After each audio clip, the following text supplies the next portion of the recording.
So we'll start this session formally. So the topic of the session is my interaction with the rishis of Rishihood. So आप लोग Rishihood में हैं. So I see you as Rishi, especially Nitin को Rishi in making. And my name is Vaibhav, and I am student of Dr. Sampadanand Mishra ji. I did one year-long course with him, online mode, on Sri Aurobindo. So I got to know about Sri Aurobindo. He, I mean, it's not correct on my part to comment upon him, but he is a Rishi, he is a Maharshi of last century. So people who know him, they call him as a Ved Vyasa of our times. So after 5,000 years, somebody took avatar and he wrote so much for 40 years that it is difficult to absorb by a single person. And the nations and globe can take benefit from his teachings in entire spectrum of knowledge and information. And whatever he has given, that is so practical that Government of India, as per my interpretation, has basically imbibed the teachings of Sri Aurobindo in National Education Policy 2020. Okay, so this is the agenda of today's discussion. So we have done with the introduction, that is the part 1. Then the second chapter title is Zero. The third chapter's title is Questions. Fourth chapter title is Senses. Then more questions, some more questions. Okay? Then Purpose, and then Infinity. So Zero and Infinity, ये दो separate sections हैं. And then we'll come on to the convergence part, which is campus to corporate. It means that whatever we are learning in the campus, it's not only academics, it's not only about the books, it's not about the interactions, seminars, test papers, exams, teachers, students, and whatever activities are happening here. It is about the holistic development of the human being, of the student, so that he or she can prepare herself or himself for the remaining life, so that he or she can do something for himself or herself, her family, her society, his or her country, if chance is there or if the efforts are there. So basically campus to corporate का focus जो है mainly corporate पे रहेगा, because I understand that many of you will be joining the organizations, be it for profit organizations, यानी कि normal जो companies या organizations होती हैं. Some of you might be joining the basically the non-profits, NGOs you might be joining, because especially people who are working in the public policy, that diploma and public leadership diploma. And you might be joining some government organizations, some private organizations, you might be joining some industry, some factory, some production house, you might be joining some hospitals, you might be joining at many places, right? So basically campus to corporate will have some common part which is probably applicable to many such establishments. And so we begin with this. So we have already done with your background, your dream of this life, and what and how do you want or you think you can achieve that dream in this life. So you can see that I have put an underscore, I have underscored. I hope this screen is visible, because in some of the sheets, in some of the pages, this goes still down. So probably if I can remove this, it will be more visible. Okay, so I have underscored this part. So this is important. I just wanted you to stress upon this, and this we have discussed. This life is this life, ये जिंदगी, ठीक है? So ये हमने देखा कि हम इस लाइफ में हम क्या करना चाहते हैं, कैसे करना चाहते हैं, ये हमने डिस्कस किया. कुछ लोग different languages. You can basically see your mother tongue if it is there, if it is meaning the same or not. ये किसी ने ये have you heard this sentence, जिंदगी ना मिलेगी दोबारा, जिंदगी ना मिलेगी दोबारा? Probably Bangla, then likewise, right? Is there Malayalam? This one? Yeah. Okay. And this is Marathi. Gujarati. This is Gujarati, this is Marathi. ये मराठी? हाँ, तुम्हाला. Okay. और तमने, हाँ, Gujarati. Malayalam. This? Anyone understands? Kannada, sir, but I can't. Okay, this is Tamil, Urdu, Gurmukhi, Punjabi Gurmukhi, Gurmukhi Punjabi बोलते हैं उसको, जैसे बंगाली बोलते हैं, बंगाली शायद लैंग्वेज नहीं होती, बांग्ला होती है लैंग्वेज ना, बांग्ला। तो ये शायद बांग्ला है और ये उड़िया है ना। तो जितना मैं लिख पाया मैंने लिखा। पर्पस केवल ये है, जिंदगी ना मिलेगी दोबारा, और इसका टाइटल 0 है। This is the 0th slide. So कई बार हम ना ड्रिवन होते हैं, अब मैं हिंदी इंग्लिश दोनों मिक्स बात करूंगा क्योंकि जैसे करण ने बताया था। सो कई बार ना हम लोग काइंड ऑफ इन्फ्लुएंस्ड होते हैं with our surroundings, with our ecosystem. इसमें कुछ नोट नहीं करना है probably, it is just an open informal discussion and you might be having this video recorded session also. ठीक है। So we are kind of time boxed. Time box का मतलब ये है कि हमारे को ये 70, 80, 90, 100 साल की जिंदगी है। उससे क्या होता है, फियर सा डेवलप हो जाता है कि टाइम निकलता जा रहा है, टाइम भाग रहा है। We at times inculcate kind of fears that we have a short time frame, time span of x amount of years, which is also unknown. 50, 60, 70, 80, 90, 100, whatever. It can be 10, 20, 30 also, unfortunately, in some cases. So we are kind of thinking ourselves that we are time boxed. और हम क्या करते हैं, ये एक picture थी, movie आई थी 10 years back. It was a movie, Hindi movie, very popular movie. ठीक है, जिंदगी नहीं हमें लगेगी दोबारा. It tries to conveys that whatever you want to do in this life. You want enjoyment, do full enjoyment, खुला enjoyment करिए, because जिंदगी दोबारा नहीं मिलेगी. You won't get the life again. That is the concept that we have been fed, right? So this, as per my interpretation, is a kind of a Western thought, in the sense that the outcome or the impression or the interpretation that we have taken from such thoughts make us believe more that we have one life, right? And in that life, enjoyment should be a very important part, rather than performing some duties, rather than doing something for other people. So in the last 1 hour, when we were interacting, तो आप में से कई लोगों ने role models की बात करी, बेसिकली कौन लोग आपको इंस्पायर करते हैं. So one thing was common in that, and that thing was कि people who have given to the society, जिन लोगों ने सोसाइटी को दिया है, सोसाइटी के लिए काम किया है, कंट्री के लिए काम किया है, या ह्यूमैनिटी के लिए काम किया है, mostly they are the people who have influenced and who have been influencing to the overall mass, including ourselves, right? तो उनके अच्छे कामों की वजह से उनको अभी भी याद करा जाता है, उनको फॉलो करा जाता है. चाहे हम लोकमान्य तिलक की बात करें, या भगवान मुंडा की बात करें, श्री अरबिंदो की बात करें, जिनके भी आपने नाम लिया, स्वामी विवेकानंद का नाम लिया आपने, बहुत सारे नाम लिए थे, बहुत सारे आपने बताया था उनके बारे में, तो हम फॉलो करते हैं उनकी. तो their lifetime is not limited to the physical lifetime. Actually their thoughts, their actions, their teachings, their principles, it continues decades, centuries, millennia, thousands of years. So अगर आप में से कुछ ऋषि बनते हैं, you are Rishi in making, if you are able to do something good for the society, locally, regional level पे, country level पे, depending upon the opportunities and the time and investment that you give, and of course some जैसे आपने destiny, so something is there in destiny. It is debatable. I do not know the answer. ठीक है, but given the opportunities, given the caliber, given the efforts, right, whatever you do, if that part beyond you, it basically lingers on, it is remembered by people beyond you, after you, then it means that you are living in their hearts, you are living in their thoughts, they are following you, right?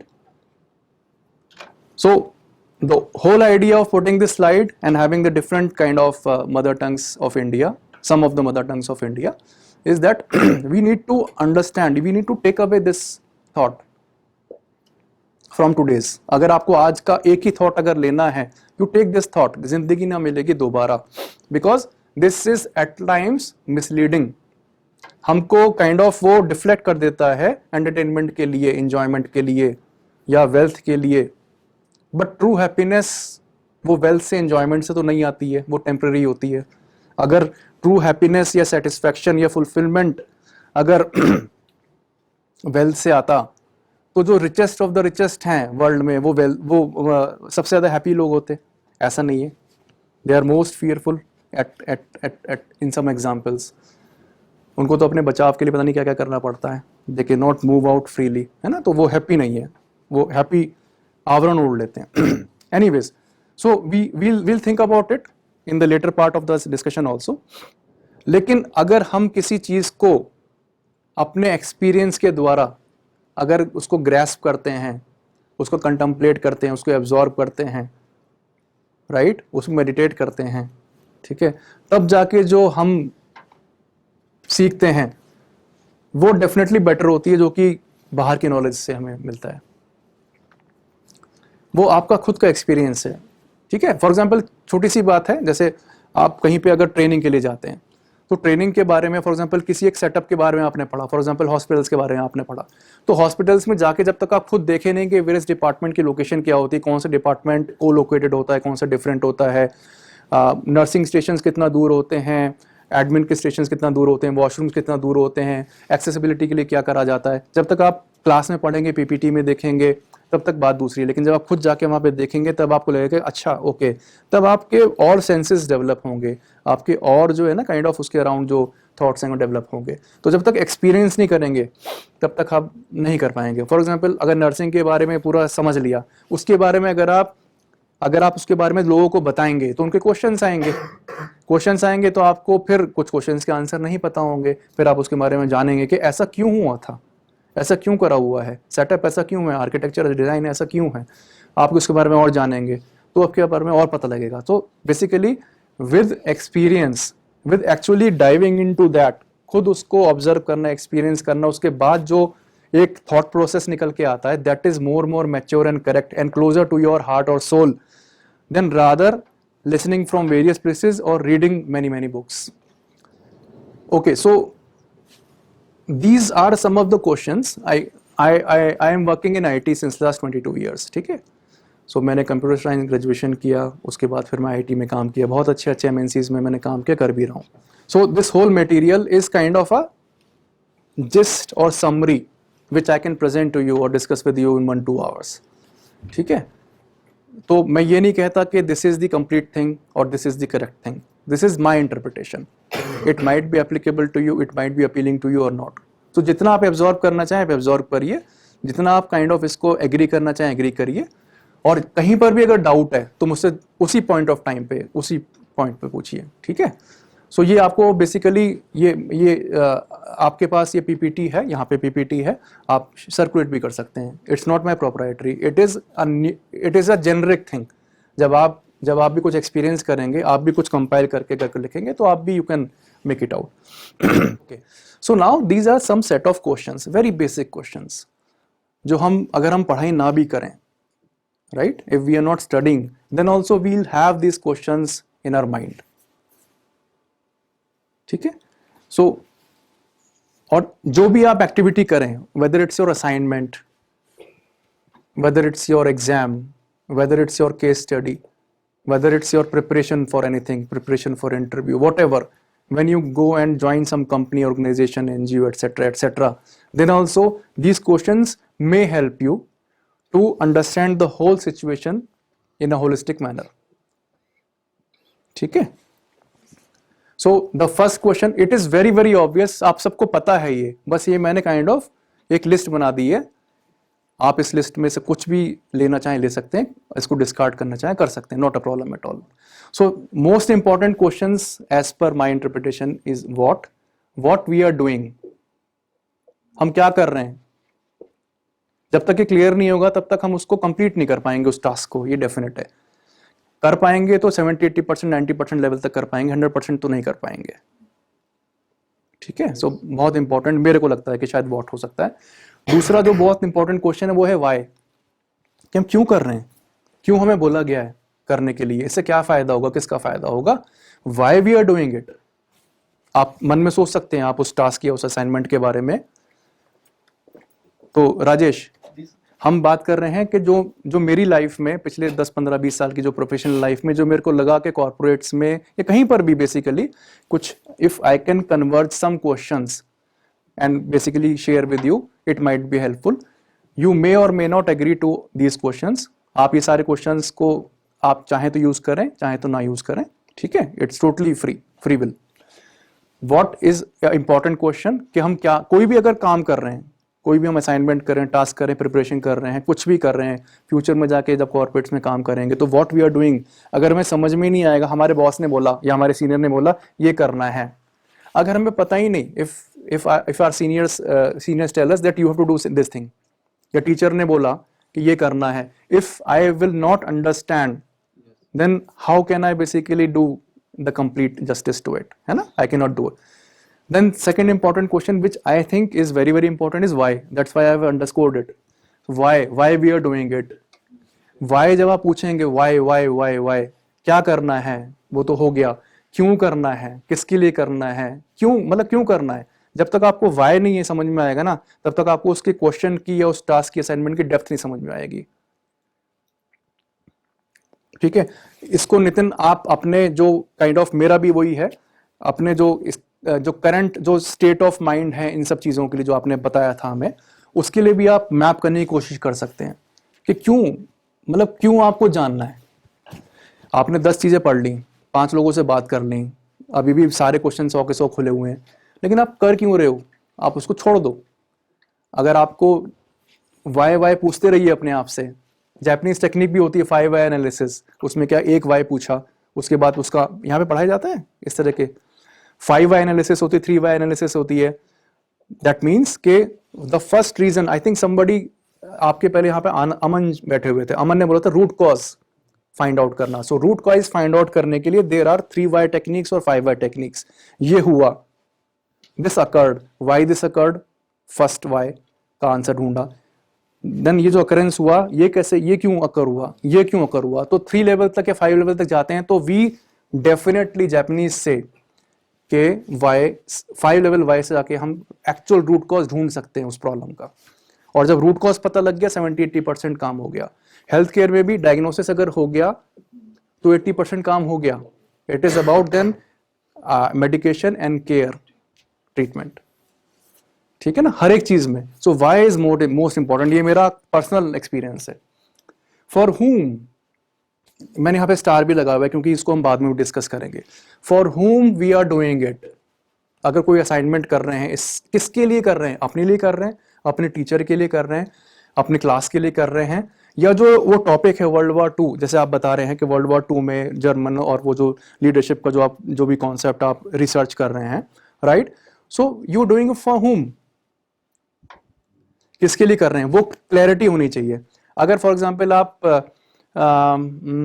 अगर public policy में आप यहाँ पे जितेंद्र बैठे हुए हैं और राजेश आप भी बैठे हुए हैं, अगर आपको एक आइडियल विलेज बनाना है तो आप किसके लिए कर रहे हैं, आप आइडियल विलेजेस, उन विलेजर्स के लिए कर रहे हैं, उन ग्रामीणों के लिए कर रहे हैं, उन विलेजेस के लिए, विलेजर्स के लिए कर रहे हैं, आइडियल विलेज बनाने के लिए कर रहे हैं। आइडियल विलेज बनाना है, उसका एक टेम्पलेट तैयार करना है, फ्रेमवर्क तैयार करना है, क्यों करना है, क्लियर होना चाहिए। जब तक क्लियर नहीं होगा तब तक आप उसको कंप्लीटनेस नहीं दे पाएंगे, कुछ ना कुछ लूप होल्स निकल के आएंगे। किसके लिए कर रहे हैं, अपने लिए कर रहे हैं क्या, अपनी वाहवाही के लिए कर रहे हैं, अपनी ख्याति के लिए कर रहे हैं, नहीं, आप उन विलेजर्स के लिए कर रहे हैं। अगर आपके मन में वो दर्द है, वो पीड़ा है, right, you want to give और गिव बैक, तब आपको क्लियर होगा आप किसके लिए कर रहे हैं। जब तक आपको क्लियर नहीं है, हमें क्लियर नहीं है कि किसके लिए कर रहे हैं, फॉर हुम I am doing, I can not give the justice. Purpose clear होना चाहिए कि फॉर हुम I am doing this complete exercise, how मुझे करना कैसे है। हमने बात करी थी ड्रीम्स हैं, माय ड्रीम्स हैं, क्लैरिटी को छाई, how I need to achieve that. How में बेसिकली ये भी आएगा कि मुझे what I need to achieve and when, and how means के कैसे कैसे अचीव करना है। अगर मुझे मान लीजिए मुझे एक स्पिरिचुअल पाथ लेना है parallel to my whatever I am studying and job, ठीक है, then how I have to achieve it. First of all तो मुझे कोई एक गुरु चाहिए है, लिविंग गुरु चाहिए या फिर पास्ट गुरु चाहिए, मैं उनसे अटैच हो जाऊँ, लैच हो जाऊँ. Shri Aurobindo is the best guru I have seen so far in whatever whoever I have understood. उनसे मैं लैच हो जाऊं और उनको मैं पढ़ना शुरू करूं. ठीक है, उसके बाद how in 6 months I do this, in 1 year I do this, in 3 months I do this. That is how I will do it. Whom to contact? Sorry? Roadmap, exactly. Then how maybe in what ways? In what ways? Let's take an example. मेरे mind में ये तो 2-3 example आ रहे हैं, but हाँ, somebody said, हाँ आपने बोला था कि you want to basically work towards emotional attachment, and probably you touch the point of नहीं, somebody else touch the point of orphanage and giving something, वो नहीं है अभी, but overall it depends upon कि you want to do something. But locally अगर आपको मान लीजिए कम्युनिटी में कुछ हेल्प करना है, you want to increase the emotional quotient and you want to do good to the people around you, society around you, maybe help age home, old homes हो गए, old age homes वगैरह हो गए, orphanages हो गए, या फिर कुछ और हो गए. किसी ने I think people with disability की बात करी थी, आई थिंक वो someone else, right. तो in what ways, अगर आप खुद ही सब कुछ करेंगे, जीरो से शुरू करेंगे, it will take more time. But you have to be aware कि किसी ने उस पर क्या कर रखा है. लोकली अगर मान लीजिए सोनीपत में मुझे 4 स्कूल्स देखने हैं जो कि गरीब बच्चों के हैं, उन गरीब बच्चों को जाके मुझे उन स्कूल्स में हेल्प करनी है. और मेरे जब मैं यहाँ से ऋषि ऊट से पास आउट हो जाऊंगा या हो जाऊंगी, if I am once I am basically pass out from this institute और university, shall it continue? How it will be continued? In what ways it can be continued? Should I make a society? Should I make a group, informal kind of a group? People join, every new batch joins, 2 3 5 people, and then they continue the momentum of helping the people around the university, in the city, or whatever.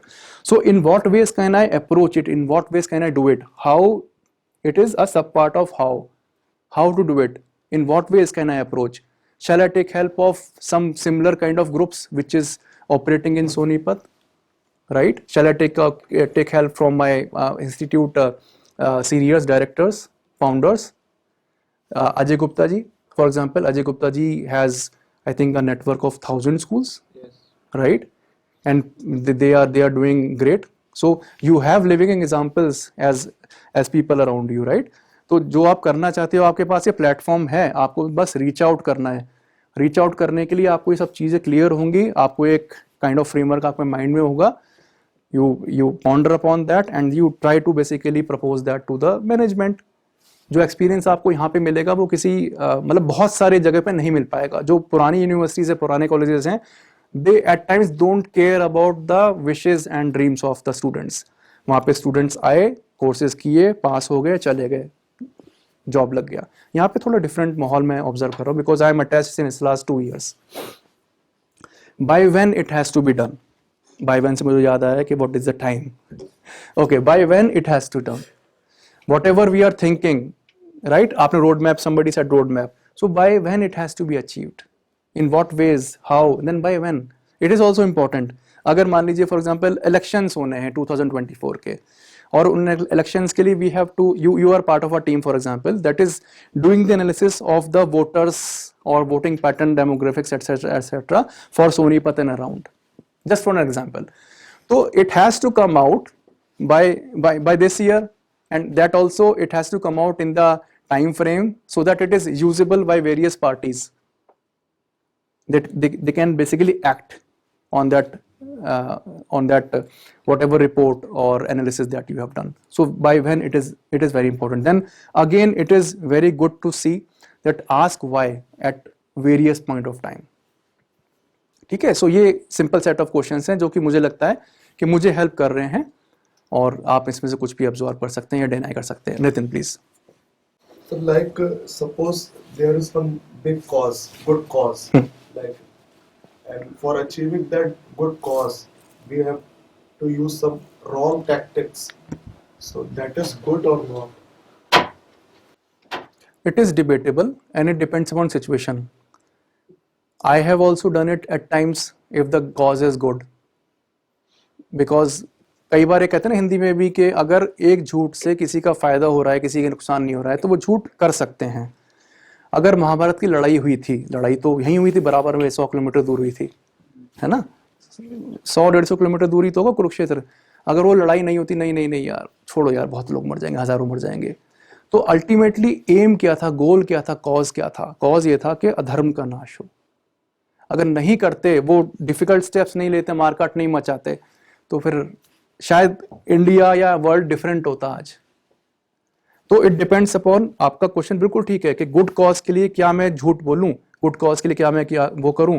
Krishna ji ने भी तो अपना वो तोड़ा था ना, वो अपना, हाँ नहीं सुदर्शन नहीं, वो रथ का पहिया लेके दौड़े थे ना, मैं कोई हथियार नहीं उठाऊंगा, भीष्म पितामह के। तो गुड कॉज के लिए कुछ भी करना। कृष्ण जी ने, जो हमने पढ़ा है, टेम्पररी क्या बोलते हैं, सोलर इक्लिप्स ले आए थे जिससे कि किसी को मार सकें, है ना। तो वो सब हुआ गुड कॉज के लिए, गुड पर्पस के लिए। अगर आपको थोड़ा बहुत ट्वीक करना पड़े, TWEAK, ट्वीक करना पड़े, और जैसे कोई नुकसान नहीं हो रहा किसी का, तो करना चाहिए मेरे हिसाब से, पर्सनल ओपिनियन है, but it depends upon situations. उसका इम्प्लीकेशन क्या है, in what ways it can harm you, in what ways it can harm others. तो इट इज बेस्ट कि आप किसी अपने वेल विशर से जरूर पूछ लें कि भाई मुझे ये करना है और इससे किसी का नुकसान मेरे को लग रहा है कि नहीं हो रहा है, क्योंकि जो हमें पता है that is not the sufficient information. I am thinking that it will not disturb और basically make life difficult for somebody, it will not have a negative impact, but that is as per my current assessment, assimilation of information. I may not be 100% correct, मुझे सब कुछ नहीं पता है। तो well wishers, friends, close friends, उनसे पूछ के फिर आप आगे बढ़ सकते हैं। और अल्टीमेटली जो लोग मेडिटेशन करते हैं वो यहां से पूछ लेते हैं, ठीक है। So any questions on this? Okay, so now all these slides will be very very swift because हमने in last 1.5 hours ये points कुछ touch करे हैं। So I'll skim through some of these slides and we'll spend more time on campus to corporate, ठीक है। Human senses, we all are aware that there are 5 human senses, right? So one question, कोई भी answer कर सकता है, what is the most important sense of those 5 senses? 5 इंद्रियां होती हैं हमारी, राइट? 5 सेंसेस हैं हमारी, कौन कौन सी हैं? आंख हो गई, देखते हैं मुझसे, सूंघते हैं, टेस्ट करते हैं, सुनते हैं, और स्किन। ये 5 फिजिकल सेंसेस हैं जो कि वेस्टर्न वर्ल्ड और इंडियन उसमें आती हैं। सबसे इंपॉर्टेंट कौन सी है? सारे आंसर्स करेक्ट हैं आपके हिसाब से? एक चूज करना है, सबसे इंपॉर्टेंट। आईज, ईयर, कान, ईयर, स्किन, ठीक है, ये सब आंसर करेक्ट हैं। ये सब का आंसर करेक्ट है आपके पर्सपेक्टिव से। उनको आईज सब पे इंपॉर्टेंट लगती है, किसी को ईयर लग रहे हैं। ऐसा सोचे ना कि अगर मैं मान लीजिए मेरी आईज नहीं है तो क्या होगा, ईयर नहीं है तो क्या होगा, स्किन नहीं है तो क्या होगा। आप उससे सोचें, मतलब कोई भी प्रॉब्लम अगर आपके सामने कोई सिचुएशन है, आप ये सोचें कि अगर मेरे साथ ये होता है तो क्या होगा। आप कुछ बोलना चाहेंगे सर? सबसे इंपॉर्टेंट जो सेंस है वो क्या है एक ह्यूमन बॉडी की? आप फॉर एग्जांपल बताना चाहें। आईज, ठीक है। आप मैम? आईज। मेरा पर्सनल ओपिनियन है eye, my personal opinion is eye. अगर आई नहीं है तो हम आप अगर पढ़ेंगे, जितना हम एब्जॉर्ब कर रहे हैं 70 to 80% whatever we are absorbing और learning, that is through eyes. ये ऐसा होता है, but we have seen people who are wonderful without having the power of seeing. बहुत हैं, बहुत हैं, बहुत लोग हैं, ठीक है। So the power of seeing. So why I am saying is that there is different kind of seeing.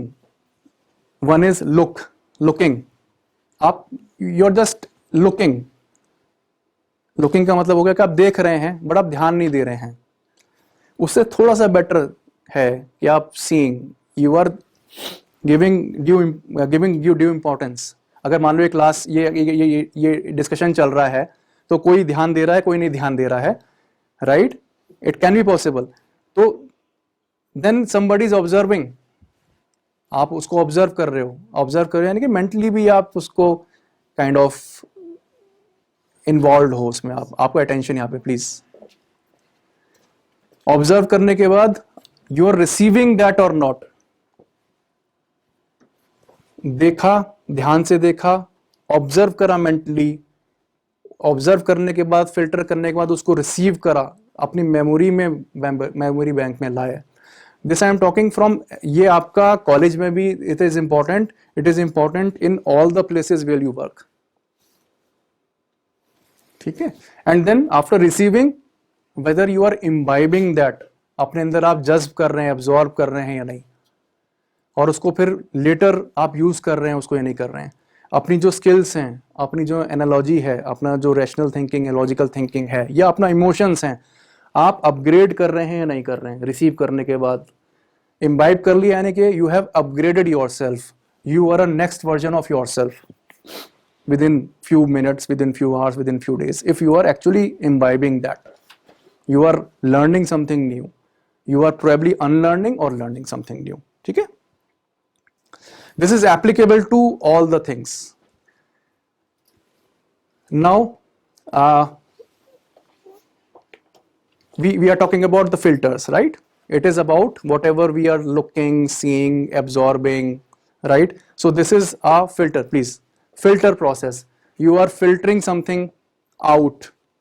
ठीक है, हमें लगता है ना कि जो भी बताया जा रहा है या भी जो हम देख रहे हैं वो इंपॉर्टेंट नहीं है मेरे लिए, because that is not striking me, I think it's not important for me, so you are doing a filtering out process.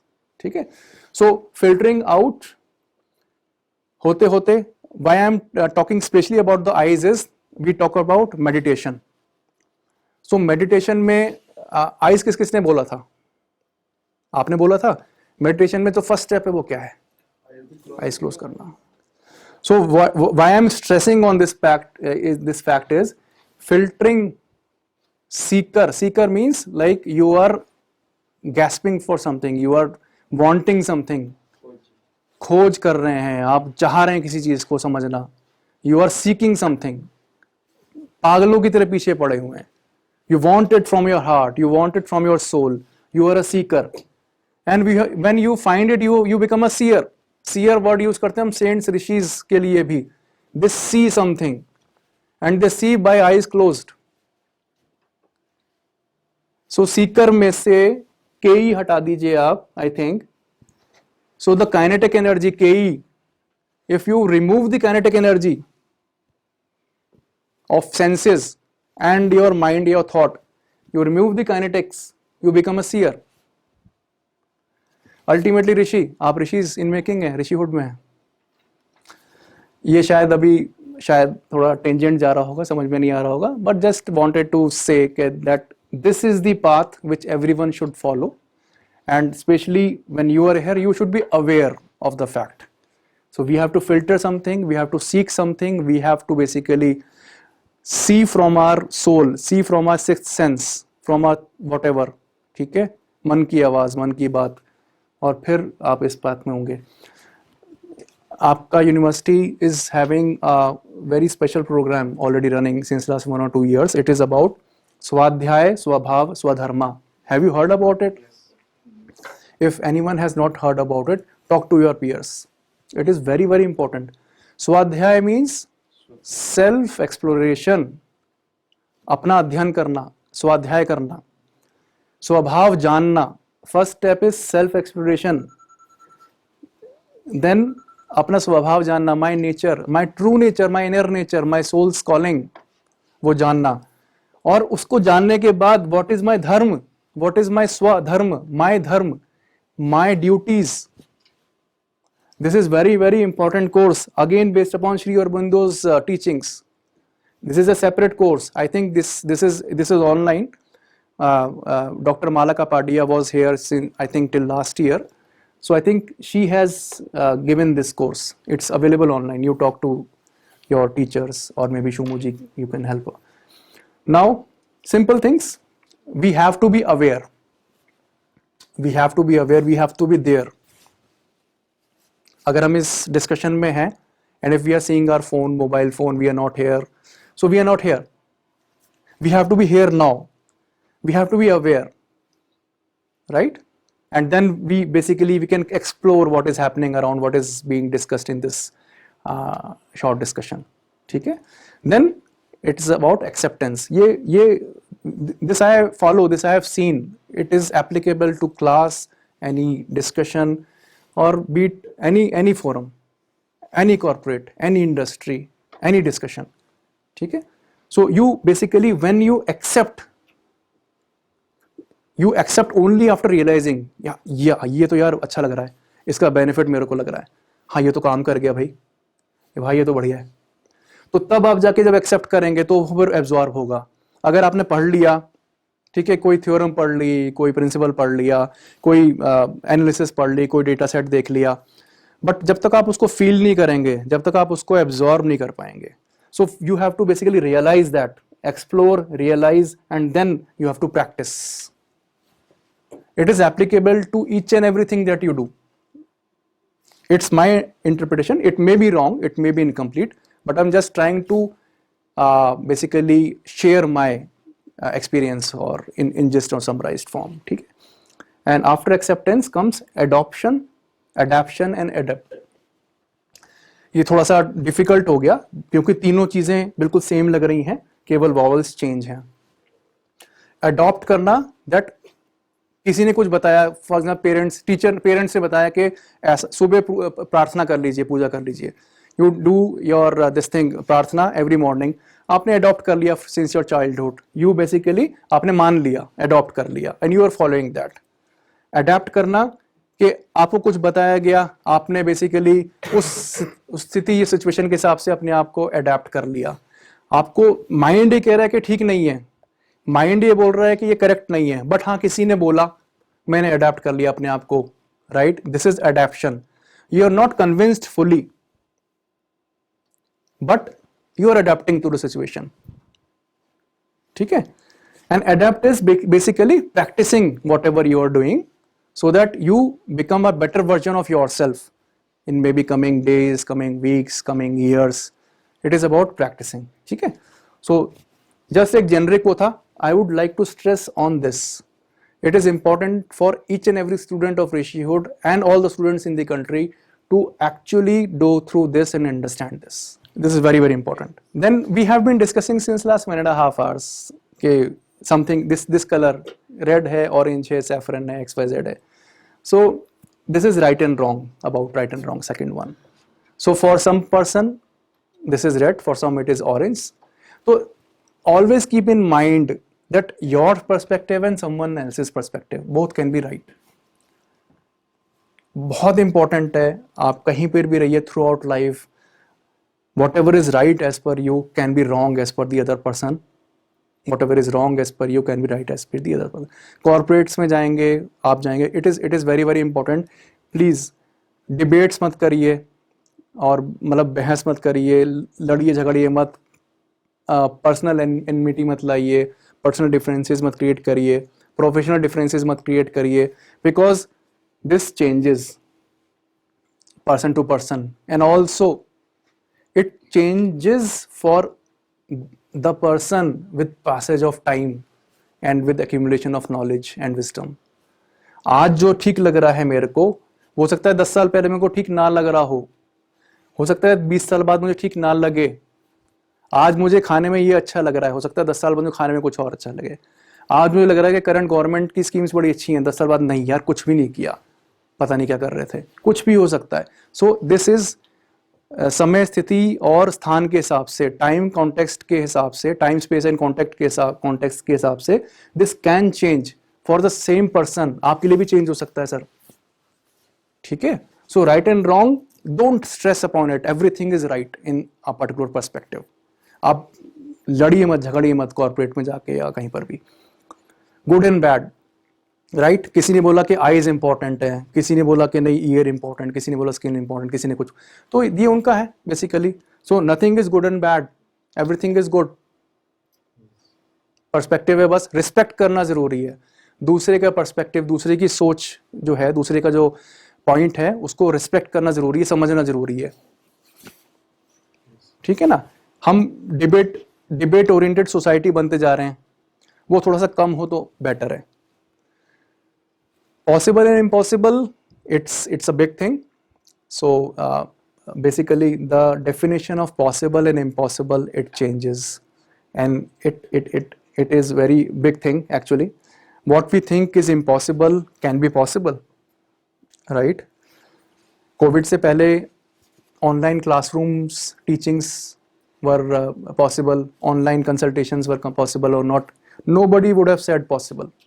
हो ही नहीं सकता, कैसे पढ़ा सकते हैं, कैसे ऑनलाइन मेडिकेशन, प्रेस्क्रिप्शन कैसे दे देंगे, डॉक्टर कैसे देख लेगा, पॉसिबल ही नहीं है. कोविड से पहले या 10 साल पहले या 50 साल पहले फॉर एग्जांपल, जब मोबाइल नहीं था, टीवी नहीं था, 100 साल पहले कि 100 साल पहले विवेकानंद जी मान लीजिए बात कर रहे हैं किसी और से, रामकृष्ण परमहंस जी से 150 साल पहले ऐसे बात कर रहे हैं, वो पॉसिबल था नहीं था. So the definition of possible and impossible changes with time and context. Whatever we think is impossible right now, it might be possible, it might have happened in the past. India mein it's very complex. Whatever some things we call as mythology, but those things are history for some, right? People say that पता नहीं रामायण हुई थी नहीं हुई थी, महाभारत हुई नहीं हुई थी, उस पर डिबेट चलती रहती है, अभी भी चल रही है, चलती रहेगी फ्यूचर में भी. उसमें जो जिस तरह के काइंड ऑफ जो भी आर्म्स एंड एम्यूनिशंस थे अभी हैं, अभी भी नहीं है प्रोबेबली. सो ये जब if you go to the spiritual world ना Nitin and somebody else, you will see that the definition of impossible, your personal definition of impossible changes. My first book in which I got spiritually initiated was Autobiography of a Yogi by Paramahansa Yogananda. उससे मेरे को ना इतना heavy impact आया था, my personal definitions of impossible changed for good. So we have in the starting spent around an hour basically for the dream, right? So that dream should be converted to a aim. आपका dream अभी आया नहीं है, last में आएगा, right? I remember that.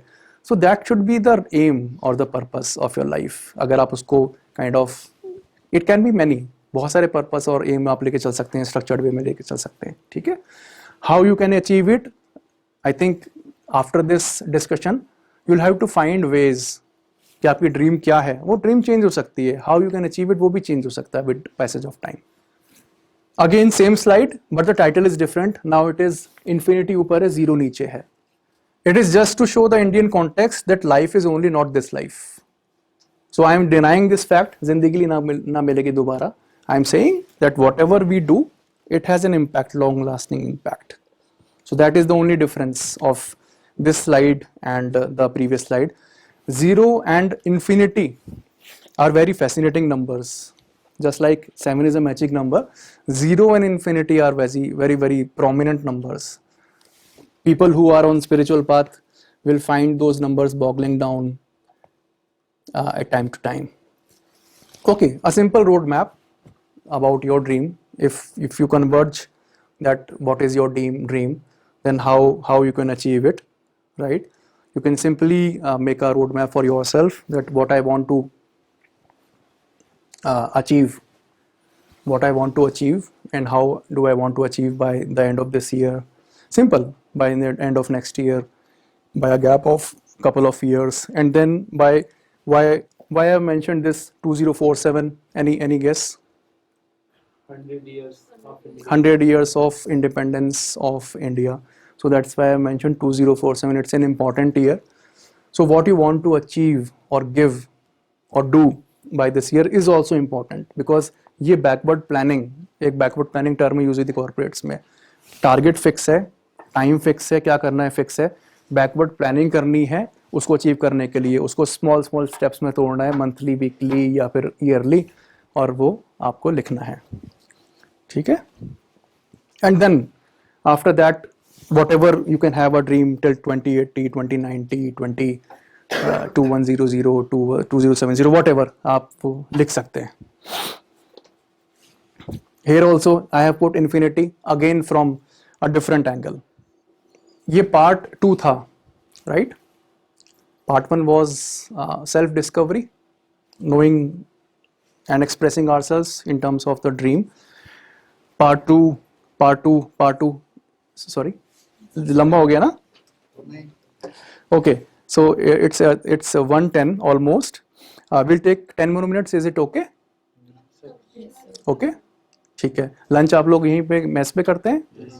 अच्छा, we'll probably do lunch together. Okay, so the part 2 is about what I think were the small pointers.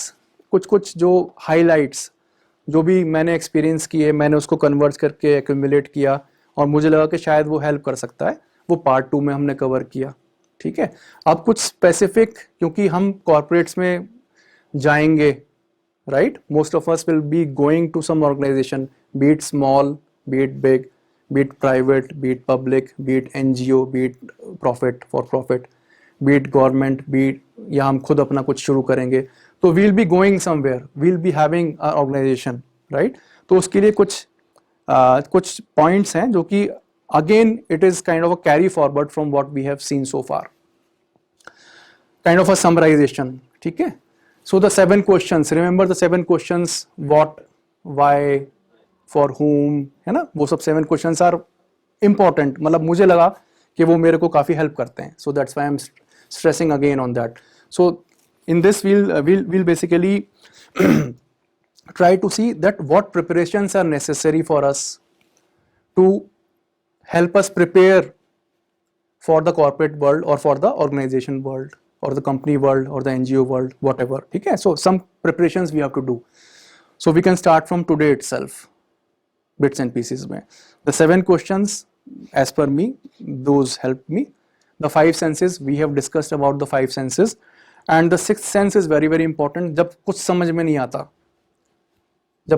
नहीं आता, जो भी एक्यूमुलेटेड नॉलेज मेरी है, जो भी राइट एंड रॉन्ग की डेफिनेशन है, कुछ आपको क्रिटिकल डिसीजन लेना है, ठीक है, अपने कॉर्पोरेट लाइफ में, अपने वर्क में, एंड माइंड की लिमिट्स, जो भी आपके थॉट्स हैं, जो भी एनालिसिस है, उसकी लिमिट्स पहुंच चुकी हैं, अब समझ में नहीं करना क्या है, तो go with your heart, go with your soul. That is called 6th sense by the western world. So 6th sense is important to develop, to listen. हमारी 6th सेंस होती है, हम बचपन से कुछ ना कुछ ऐसी चीज़ें होती हैं कि हमें लगता है कि कुछ ऐसे इंस्टेंसेस डेफिनेटली सबकी लाइफ में ऐसे होंगे. If you will think back and recall, you might basically come out with the examples for yourself in which you think that there was some kind of a indication from inside. मत कर, यहाँ मत जा, ये कर, वो कर, छोड़ दे, रुक जा. कुछ ऐसा आया होगा अंदर से, किसी की लाइफ में आता है, हम उसको रियलाइज नहीं करते, रिकॉल नहीं करते. That is the 6th sense. It comes from inside. Then 3rd point is very very important whenever we join somewhere.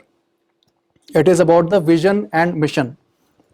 So the 3rd point is important wherever you go. Vision. आप यहाँ पे भी आपको पता होगा कि there is a vision statement of Rishihood University. There is a mission probably statement or set of statements for Rishihood University. ठीक है. So the visionaries, the founders, the patrons of the university have something in expressed in form of words or sentences. वो vision हो गया इस university के, करना क्या चाहते हैं अपने 10, 20, 50 साल के उसमें टेन्योर में, कैसे करेंगे, वो मिशन है, राइट, कैसे करेंगे. So the founders are visionaries, और जितने भी आपके जो सीनियर्स हैं, वीसी हो गए, सीईओ हो गए, सीईओ हो गए, ठीक है, और जितने भी जो सीनियर मेंबर्स हैं, डिपार्टमेंट हेड्स हैं, those are working on that mission, aligned with the vision. So alignment, knowing the vision and mission of that organization is very very important. अगर हमें नहीं पता है तो हम कहीं ना कहीं misaligned होंगे, हम कहीं पे deflected होंगे, हम उसमें participant 100% नहीं हो पाएंगे. अगर आपको किसी एनजीओ में या किसी गवर्नमेंट ऑर्गेनाइजेशन में काम करना है, तो वो ऑर्गेनाइजेशन काम क्या कर रही है, क्यों कर रही है, कैसे कर रही है, वो विजन जानना, मिशन जानना बहुत इंपॉर्टेंट है, right. And then only you can align yourself. ठीक है.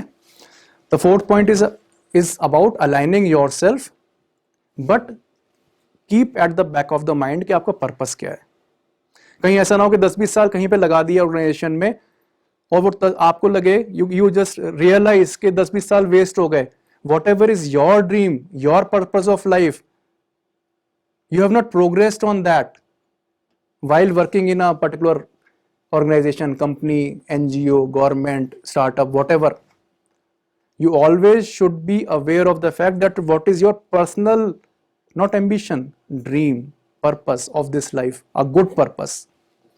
So alignment with the vision and mission of the company or organization is very, very important, but keep in the back of the mind that how do you want to progress? This is your personal chart for your dream or set of dreams. If this is not aligned, it is slowing down, it's an alarm for you. Initially, for maybe initial 5 years, don't worry much about your if your dream, this is kind of slowing down, because dream will also evolve. ठीक है, but ultimately अगर आपको लगता है 10-20 साल के level पे जाके कि whatever you wanted to do, whatever you want to kind of convey और रीपे और whatever contribute, if that is not aligned with what you are doing, then something is going wrong. It's time to change, time to look out, time to change, time to go and seek a particular organization which is more aligned with your personal dream, in which you will be having more freedom to work towards that. If you are working in a company X and after 5-6 years you realize that your personal dream has slowed down, you are not able to basically achieve the first 5-6 years targets, your personal targets of dream, then you can explore company Y and Z and you can basically switch to that company. Nobody at this point of time will retire from one company. In India, especially since last 10, 20, 15, 25 years, people change organizations. It's not a government job, right? So people change because of some factors, kind of work, pay, satisfaction, exposure, and this can be the fifth reason, okay, if that is basically coming in your way or not. Okay? Then every organization has some culture. You might be seeing over here also. It's an organization, right? So it can be that culture may be a hierarchical. Some is CEO, CTO, then directors and all those things, है ना? जैसे institutes में भी होता है, ऐसी kind of organizations में आपको मिलेगा. Somewhere it can be flat, startups में for example, या फिर छोटी-छोटी MNCs के यूनिट जो इंडिया में ऑपरेट कर रहे हैं, या NGOs में फॉर एग्जांपल एक NGO डायरेक्टर है बट बाकी सब बराबर है. So it is kind of a flat. आपने तो कई जगह काम करा हुआ है ना? So you might help others to understand and other people who have worked, they might also help, right? It can be a flat culture, a flat hierarchy, no hierarchy. It can be hierarchical. India traditionally is a hierarchy society. Japan or East is hierarchy society. West, especially US, is non-hierarchy. It's a flat kind of a culture, flat kind of a society. So जो भी आप जहाँ पे भी जाएं, accept कर लें उसको, adopt कर लें, adapt कर लें उससे, ठीक है ना? बस ये मैं convey कर रहा हूँ इस point में. It can be that the place you are working, it might be having people from various I would say regions or places of India, beyond India. So we have to basically be aware that the way of talking, the way of speaking, we might come across people who might be having different political interests, different political inclinations. कोई NDA BJP से aligned है, कोई कांग्रेस से, कोई left से aligned है, कोई x से, कोई वाई से अलाइंड है. So try to avoid those kind of discussions in the organisations. Otherwise फिर क्या है कि वो काइंड ऑफ ना वो it's not a good thing, it's not the best thing. So respect the multicultural जो भी वहाँ पे मूवमेंट्स हैं, मल्टीकल्चरल जो एस्पेक्ट है उसका, right? You might come across the places where people who are having some problem in maybe locomotives, हम उनको बोलते हैं. they have some problem in maybe walking. They might be having some problem in one hand. They might be hearing impaired by one ear. They might be having difficulties of vision. They might be having difficulties of expression or talking. They might be slow in thinking. They might be मतलब कुछ और भी उनमें differences हो सकते हैं normal से जो डिफरेंट होते हैं. तो those are differently abled people, we call them as person with disabilities. but they have, if there is some kind of a limitation, they definitely would have developed the other senses, the other aspects much better than ours. So we have to respect the diversity, multicultural aspect and move forward. Okay? We have to accept and respect. Then there are do's and don'ts of each and every place. यहाँ पे भी do's and don'ts हैं. जब आप school में थे तो भी do's and don'ts थे. आपके घरों में भी do's and don'ts होंगे. When you are in a friend circle, do's and don'ts होंगे. Companies, organizations में भी do's and don'ts होते हैं. This is allowed, this is not allowed. Ethics. This is right, this is wrong. Ethics. Right? This needs to be said, this is not to be said, not good to be said. This is to be followed, this is not to be followed. Ethics. Communication.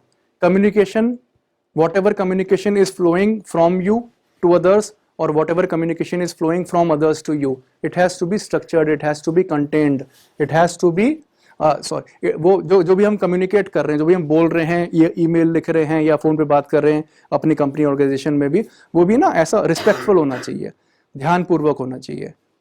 ऐसा नहीं कि मतलब हम किसी को ऐसे बात करें जैसे हम यार दोस्तों में बात कर रहे हैं, ऐसा नहीं. हम जहाँ जाएं वहाँ पे उस हिसाब से अडॉप्ट करें, जाने कि वो लोग कौन हैं, कैसे कैसे आपस में बात कर रहे हैं. शुरू में ऑब्जर्वेशन बहुत ज़रूरी होता है. ठीक है, हम जाने और फिर उस हिसाब से वहाँ पे अपने आप को एक्यूमुलाइज करके और कम्युनिकेट करना शुरू कर दें. वहाँ पे जैसे हो वहीं के रंग में रंग जाएं. सिंपल, जैसे बड़े लोग बोलते हैं ना हमारे यहाँ कि जहाँ हो वहीं के रंग में रंग जाओ. लेकिन ऐसा ना हो कि वहाँ पे कुछ गलत चल रहा हो. कायदे नॉर्मली गलत हो नहीं रहा होगा, ऑर्गेनाइजेशन में गलत हो नहीं रहा होगा. जहाँ पे हो रहा हो तो वहाँ का एक सिस्टम होगा जो कि आपको ये एम्पावर करता है कि अगर कुछ गलत आपको लग रहा है तो आप किसी XYZ पर्सन को बता दीजिए. तो वो आपको कॉल है कि आप उसको बताना चाहेंगे, नहीं चाहेंगे, आप वहाँ पे चुप बैठना चाहेंगे या फिर आप वहाँ से चेंज करना चाहेंगे, वो आपका कॉल है उस पॉइंट ऑफ टाइम पे. ठीक है ना.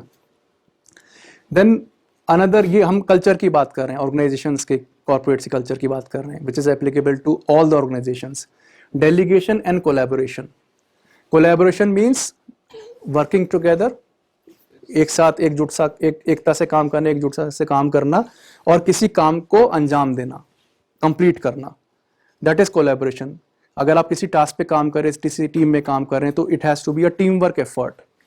कोई जो है लिखने में अच्छा है, कोई रिसर्च में अच्छा है, कोई बोलने में अच्छा है, कोई प्रेजेंटेशन बनाने में अच्छा है, कोई डेटा एनालिसिस में अच्छा है, राइट. किसी के कनेक्शंस हैं XYZ, किसी का कुछ और है. तो basically it's a team work, it's a collaborative effort. Any task typically आप अगर आप देखेंगे यहाँ पे असाइनमेंट्स भी आई थिंक कंबाइंड असाइनमेंट्स मिलते हैं क्या, या इंडिविजुअली मिलते हैं? हाँ, तो that is a collaboration. You basically identify in the team that what is good, who is good at what, right? उसके हिसाब से आप अपने टास्क पिकअप कर लेते हैं, टाइमलाइंस डिफाइन कर लेते हैं, कोलैबोरेट करते हैं और बेस्ट आउटपुट लाने की कोशिश करते हैं, जो कि हमेशा करनी चाहिए. डेलीगेशन करना पड़ता है कई बार. फॉर एग्जांपल, यार ये मैं नहीं कर पा रहा, मैं ओवरलोड हो गया हूँ अपने असाइनमेंट्स में, आप कर लो प्लीज. मैं नहीं कर पा रहा हूँ, तेरे पास टाइम है, तू कर ले यार, मैं कर नहीं पा रहा हूँ. रिसर्च का अगर if research, for example there is a assignment of 2 weeks in which you have all decided that we will do research for 3 days and then we'll basically collect the points and discuss those points for next 2 days and then we'll start drafting, right? So if you feel that you are taking more time in doing research at the end of second day and you think that you will need 2 more days, and if your team member आपको when you will discuss on daily basis, you can delegate something कि यार I will take time, हमारा पूरा team work थोड़ा सा delay हो जाएगा, हमारा आउटपुट डिले हो जाएगा, can you please do it. It is about delegation, it is about request and delegation. Corporate world में delegation is the word which is used from moving the responsibility from superior senior to subordinate. तो delegation is a more appropriate term in corporate in that sense. ये कर लेना, ये कल तक हो जाना चाहिए, that is delegation. But delegation आप पीयर लेवल पे भी कर सकते हैं. ठीक है ना. और एजाइल आपने वर्ड सुना होगा, people and teams are working in agile mode. That means that a task has to be done, why it has to be done, by when it has to be done, for whom it has to be done. This is clear to all the 5, 6, 7 members. Then they pick up those tasks in agile mode. They own those tasks. और उसकी reporting वो करते हैं daily basis पे या weekly basis पे कि भाई ये मैंने किया, ये प्रोग्रेस है, यहाँ पे मुझे प्रॉब्लम आ रही है, यहाँ पे आई नीड हेल्प. ठीक है. Then this is another, I think it is important, the 5C concept, It is about be curious, inquisitive, ask questions to yourself and to others. Try to basically see that all your questions for understanding the task and the progress are fulfilled. Be curious, be courteous. It is important to be courteous with your peers and seniors and subordinates. Communicate properly at the right time. Cooperate and collaborate. Simple 5C. 5C आप याद रखिए, ये आपको help करेंगे future में, ठीक है? Any questions on this slide? Lunch के लिए क्रेविंग हो रही है, चूहे दौड़ रहे हैं पेड़ में. 2 स्लाइड्स और हैं, उसके बाद फिर हम सर का ड्रीम सुनेंगे. Okay, now we have seen about the preparation. Okay, what you need to prepare while you are here. We have seen about some kind of cultural aspect. Some, जब आप जाएंगे किसी ऑर्गेनाइजेशन में तो आपको बहुत सारी चीजें बताई जाएंगी, ठीक है? And then it is about the fitment. अब आपको पता लग गया कि आपको प्रिपेयर करना है, आपको वहां जाना है, ये सब ध्यान रखना है. अब आप उसके लिए जब आप जाएंगे तो initial few days, initial few weeks, initial few months आपको ये चीज़ें शायद हेल्प कर सकती हैं. जब भी हमारे यहाँ फ्रेशर्स आते हैं, न्यू मेंबर्स आते हैं फैमिली में, फैमिली इन द सेंस हमारे टीम्स में, प्रोजेक्ट्स में, तो हम ये बेसिकली कम्युनिकेट करते हैं, उनको बताते हैं कि भाई ये 4-5 पॉइंट्स आप ध्यान रखो and we are there to help you for initial maybe 1 month, 2 months, 3 months, 6 months, depending upon the complexity of the team and task. ठीक है? So be aware यानी कि आसपास का ध्यान रखे क्या हो रहा है. Be alert, ask, do not be afraid. शुरू में जब कहीं आप जाएंगे, right, तो वहाँ पे people will be most probably people will be open to your questions. कई बार ये बोल सकते हैं कि यार तुम तो बहुत छोटे छोटे बेवकूफ़ी वाले क्वेश्चन पूछ ले, तो कोई बात नहीं, अगली बार ध्यान करो कि हम बहुत बेसिक क्वेश्चंस ना पूछें, राइट? तो ask but don't be afraid, but अपने आप को रिकैलिब्रेट करते रहें. कहीं ऐसा ना हो कि मैं दोबारा उस बंदे के पास, सीनियर के पास जाऊं, मैनेजर के पास जाऊं और बोले कि यार फिर से तुम ये क्वेश्चन पूछ, मतलब फिर से ही तुम सोच के नहीं आए हो, दोबारा जाओ वापस. ऐसा सुनने को कम मिले वो ज़्यादा अच्छा है.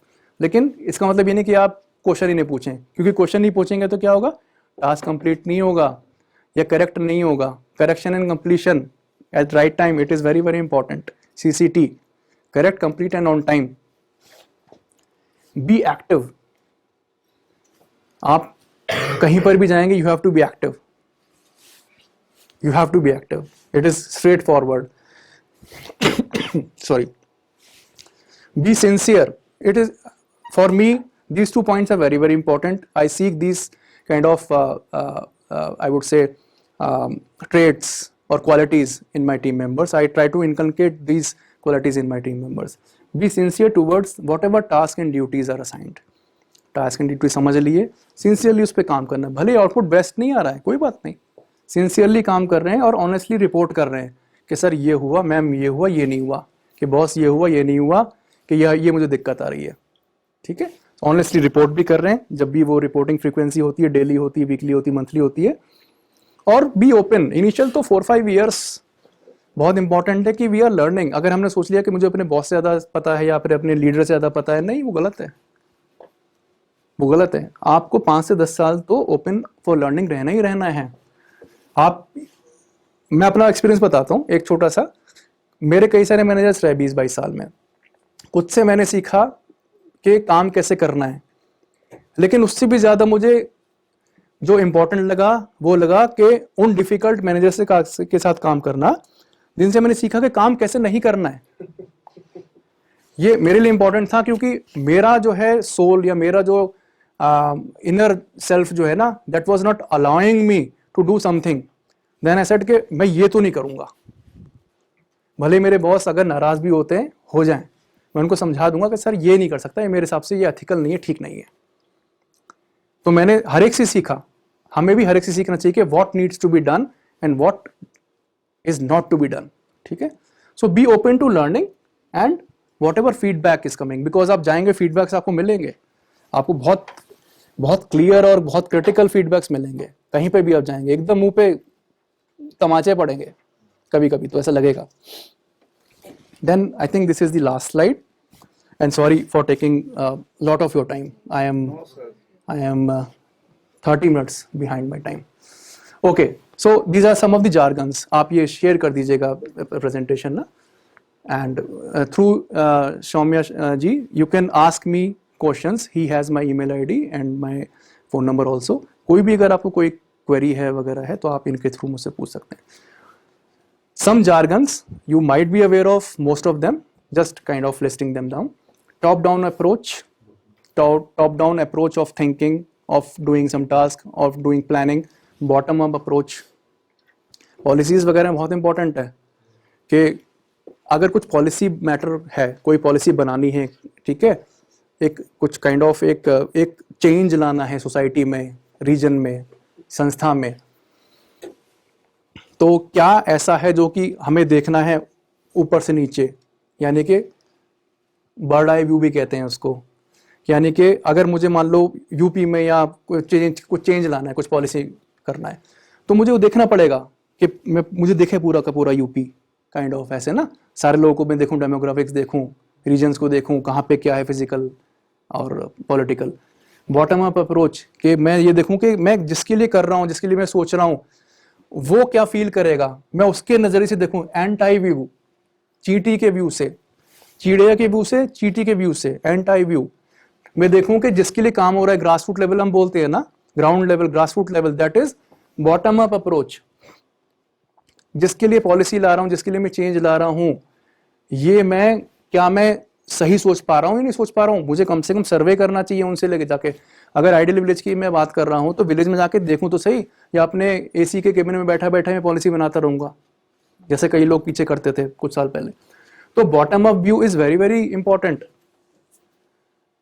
ठीक है, कि जिनके लिए मैं कर रहा हूं उनके हिसाब से मैं सोच पाऊं, तभी जाके मेरा जो भी मैं पॉलिसी बना रहा हूं बहुत इंपॉर्टेंट होगी. Outside in view, it is also eight peer level. मैं जो करना चाह रहा हूं, मैं उनका पर्सपेक्टिव जानूं, उनकी सोच जानूं, और उसके बाद उसको फिर I absorb that, I understand that, I analyse that, and then I basically produce something. If आप किसी इंडस्ट्री में जाएंगे, किसी सॉफ्टवेयर कंपनी में जाएंगे, कहीं पर भी जाएंगे, you have to make a product, you might have to give some services, you might have to work in some area. तो अल्टीमेटली आप तो ये सर्विस प्रोवाइड कर रहे होंगे मोस्टली, या प्रोडक्ट बना रहे होंगे. तो जिसके लिए सर्विस प्रोवाइड करनी है, जिसको सर्विस देनी है, जिसके लिए प्रोडक्ट बनाना है, अगर उसका मेंटल अंडरस्टैंडिंग, उसका अगर उसकी नीड, उसकी रिक्वायरमेंट्स, उसकी बाइंग कैपेसिटी अगर वो क्लियर नहीं है, तो फिर मैं जो बनाऊंगा फेल होगा. तो that is outside in view, what ever outside in view. ठीक है. Design thinking is one jargon which is used in the corporates and industry, कि you think from design viewpoint everything. जो भी आप डेवलप कर रहे हैं प्रोडक्ट या जो भी आप सर्विस दे रहे हैं, think from design view point, कि बाय डिजाइन इसमें कोई फॉल्ट ना हो, मैं ऐसा कुछ बनाऊं कि इसमें कोई फॉल्ट ना हो. अगर मैं कोई रिपोर्ट भी बना रहा हूं, इस रिपोर्ट के जितने भी सेक्शंस हैं, सब सेक्शंस में, उसमें कुछ कमी ना रह जाए. सो माई डिजाइन और फ्रेमवर्क शुड बी सच कि मैं सब कुछ उसमें एक्यूमुलेट कर पाऊं. डिजाइन थिंकिंग, थिंकिंग हैट का मतलब यही हो गया, ये स्टार लगाया हुआ है, फॉर हुम ये भी यहाँ पे स्टार लगाया हुआ है. इट इज कि मैं किसके लिए कर रहा हूँ, फॉर हुम आई एम बेसिकली, मैं किसके लिए प्रोडक्ट बना रहा हूँ, या फिर ये काम करने की मैं एक वो कर रहा हूँ. ठीक है. अगर आपको आइडियल विलेज तैयार करना है तो आप विलेजर से पूछना पड़ेगा जिनके लिए आप करना चाह रहे हैं, और जहाँ पे ऑलरेडी किसी ने कर लिया है. तो जो विलेजर्स जहाँ पे इम्प्लीमेंट हो चुका है, तो आप उसकी हैट पहनिए. थिंकिंग हैट का मतलब हो गया कि आप उसका नजरिया, उसका पर्सपेक्टिव आप सोचिए, तभी जाके आप उनकी प्रॉब्लम या रियलिटी समझ पाएंगे ग्राउंड लेवल पे. और जिस विलेज के लिए आप टारगेट कर रहे हैं, वहां पे भी जाके उनकी सोच, उनकी जो कैप्स पहनी है, दैट इज थिंकिंग हैट. ठीक है. That other one's perspective, outside in view. ठीक है. तो ये तो बेसिकली हो गया एनजीओज और एनपीओज और गवर्नमेंट्स, G2C या G2 उनका. लेकिन जो कॉर्पोरेट्स में काम करेंगे, स्टार्टअप्स में काम करेंगे, they have to also think more from the customer viewpoint. अगर आपको एक प्रोडक्ट डिजाइन करना है, ठीक है, सो कस्टमर कैसे यूज करेगा. अगर फॉर एग्जांपल फोन डिजाइन करना है कोई नेक्स्ट लेवल, या फिर ग्लास डिजाइन करना है, या ग्लास का एक टी कोस्टर डिजाइन करना है, तो कैसे करना है. आपके यहाँ पे क्रिएटिविटी और डिजाइन का स्कूल है, वहां पे जाके जरूर देखिए, आपके पर्सपेक्टिव खुलेंगे. आप देखिए कि किसी ने अगर कोई प्रोडक्ट डिजाइन करा है, क्यों करा है. वहाँ पे आपको बहुत सारे वाई के आंसर मिल जाएंगे ऑटोमेटिकली, बहुत सारे वाई जो हैं आपके उसी वक्त बहुत सारे वाई आपके दिमाग में आएंगे, उनका आंसर मिल जाएंगे आपको। आपके यहाँ तो बहुत अच्छा स्कूल है। तो सद्भाव वो वाला जो मैंने बताया था, वो 3 जो एस हैं उनके कॉरस्पॉन्डिंग आपको कोर्स करना चाहिए। और आपको डिज़ाइन थिंकिंग और वो उस व्यू पॉइंट से कस्टमर उसके हिसाब से ना आपको क्रिएटिविटी स्कूल में भी आपको करना जाके देखना चाहिए, एक्सप्लोर करना चाहिए। So customer journey map, then this is retrospection मतलब कि हम ठंडे दिमाग से, वो टीम बैठी हुई है, आप खुद बैठे हुए हैं, वो सोच रहे हैं कि यार पीछे जो मैंने किया काम 1 महीना, 6 महीना, 1 साल या 1 हफ्ता जो भी मैंने काम किया, उसमें कोई कमी तो नहीं रह गई? अगर कमी रह गई तो क्यों रह गई? That is retrospective analysis. अगर कोई कमी रह गई, फिर इंट्रोस्पेक्शन का मतलब हो गया वो कमी कहीं मेरी वजह से या मेरी टीम की वजह से तो नहीं रह गई, कहीं कोई ट्रेनिंग की कमी तो नहीं थी, कहीं कुछ इनपुट आर्ट्स तो कम नहीं दिए हमने, कहीं हमने कुछ इनपुट डॉक्यूमेंट या एनालिसिस तो गलत नहीं उठा रही, हमारे रेफरेंस गलत तो नहीं थे, हमारे रिव्यूज गलत तो नहीं थे। तो that is about retrospection, what went wrong, why it went wrong, and whether that problem needs to be that problem is in me or my team। ठीक है, कुछ करेक्शन करना है, कैसे करेक्टिव एक्शन लेना है। तो किसी ने रूट कॉज और सिम्टम्स की बात करी थी, शायद शुरू में अमन ने बात करी थी। तो रूट कॉज निकालना, सिम्टम्स निकालना, डायरेक्ट कॉज निकालना, वो यहाँ पे है। Kaizen is a Japanese term, it means improvement पे भी इम्प्रूवमेंट। अगर 100% अचीव कर लिया तो उसको 101% बनाना है। That is continuous improvement, that is kaizen बोलते हैं उसको, टोटल क्वालिटी मैनेजमेंट, TQM, जो शुरुआत टोयोटा ने करी थी। Organic, inorganic, it's mainly used about growth. जैसे किसी ने बोला कि बहुत पैसा कमाना है, आपने बोला था करण, बहुत कई लोगों ने बोला कि पैसा कमाना है, फिर मुझे धर्मार्थ करूंगा, है ना। तो अगर आप नॉर्मल तरीकों से कहीं जाके पैसा कमाएंगे, सैलरी मिलेगी, कुछ आपने बनाया वो बेचेंगे, तो वो ऑर्गेनिक ग्रोथ होती है। यानी कि ऑर्गेनिक मतलब, जैसे ऑर्गेनिक मतलब ऑर्गेनिज्म, उपजाऊ, है ना। प्लांट स्लोली ग्रो होता है, स्लोली फल देता है, तो दैट इज ऑर्गेनिक ग्रोथ। लेकिन जो इनऑर्गेनिक रिएक्शंस होते हैं, एकदम हीट निकली, एकदम गैस निकली, एकदम ये हुआ वो हुआ, वो उसमें क्या है कि वो पैसा कमा लिया, ठीक है, और उसमें बहुत जुगाड़ लगाए पैसा कमाने के लिए, right. It can be good और बैड, जैसे कोई बोल रहे थे, राइट। तो दैट इज, आपको ये देखना है कि ये आपकी टर्म शायद सामने कभी आएगी, organic growth and inorganic growth, but ये इमीडिएटली नहीं आएगी, 5-10 साल के बाद आएगी जब आप काम कर रहे हो कहीं पर। Utilisation, under utilisation and ramp up. Ramp up आप सुनेंगे इनिशियली कि रैंप अप करना, यानी कि जिस टीम में आप काम कर रहे हैं, राइट, उस टीम की जो नॉलेज है, राइट, वो आपको 1 हफ्ते, 2 हफ्ते, 1 महीने, 2 महीने में मिली, कोई सिखाएगा आपको, या आप खुद सीखेंगे, सेल्फ लर्निंग करेंगे।